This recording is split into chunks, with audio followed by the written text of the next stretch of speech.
A blinking amber light on your Spectrum modem, typically on the online or USDS indicator, means your modem is having trouble connecting to Spectrum's network.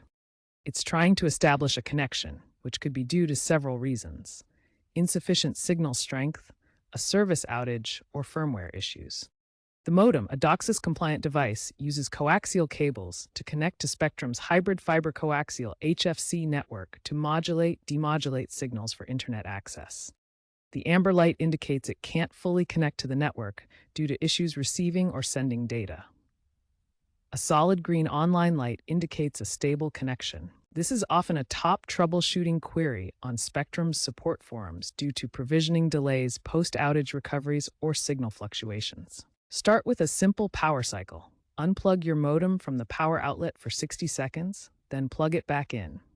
This resets the device and often resolves the blinking amber light. Next, check all cable connections.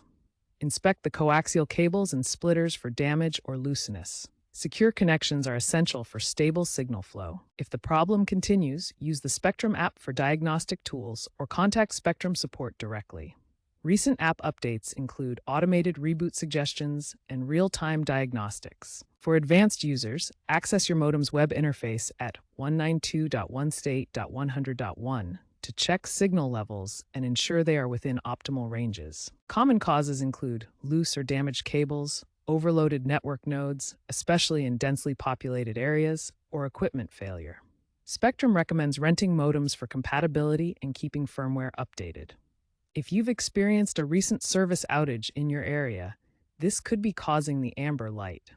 Ensure your modem firmware is up to date through Spectrum's tools for optimal troubleshooting.